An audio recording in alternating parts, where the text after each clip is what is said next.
I essentially lead an organization called BridgeUSA, which focuses on helping college and high school students have conversations across lines of difference. And I'll just say that in 2017, during my freshman year of college, when we started this thing, people used to say, all you're doing is getting people to talk to each other. So what?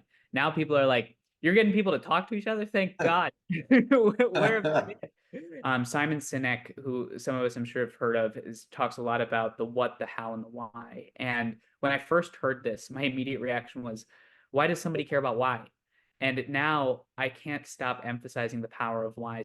I went to college, UC Berkeley, 2017, with no interest at all in politics or democracy. I was a pre-med student. I was set on wanting to be a doctor. That's exactly what my mom wanted me to do. I distinctly remember this was February 2nd, 2017. We were walking back from one of my math seminars, and we heard helicopters overhead, and we saw protests in the distance, windows shattered. Now, that's par for the course at Berkeley. At Berkeley, we protest a lot of things.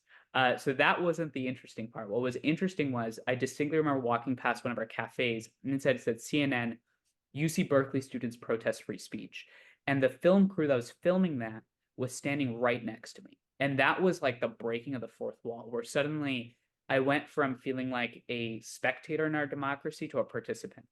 Mm. And the next day, me and some random people who are now some of my best friends who've built Bridge with me, just created a space for people to just talk to each other. It's like, this is it kind of felt like a heart and mind session. It was like, let's just have a conversation. Now, because I did not know anything about politics or democracy, that was a very naive thing for me to think that would be possible.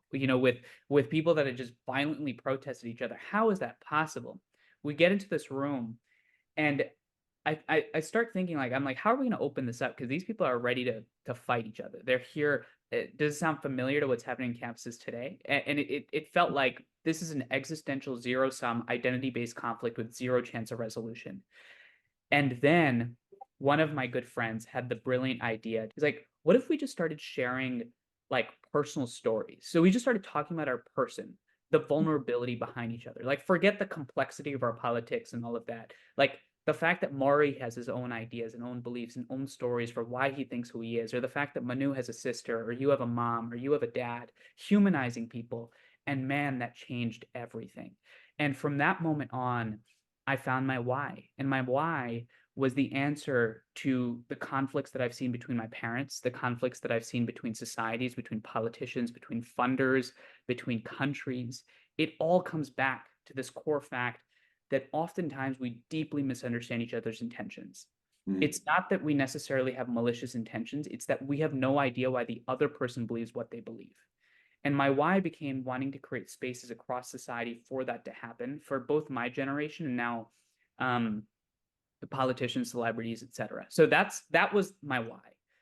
Success is such a multidimensional facet that does not defined by one unique identity. Some of the most successful people I know are living in rural Kansas with really large families and are tremendously happy and have not achieved the San Francisco model of career trajectory, and yet are probably way more fulfilled and off the SSRIs than the people that I live next to.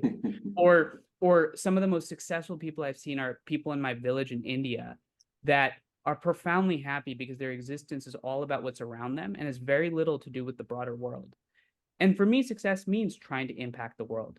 But I think it's just about finding that for ourselves so that our hearts and our minds are aligned. So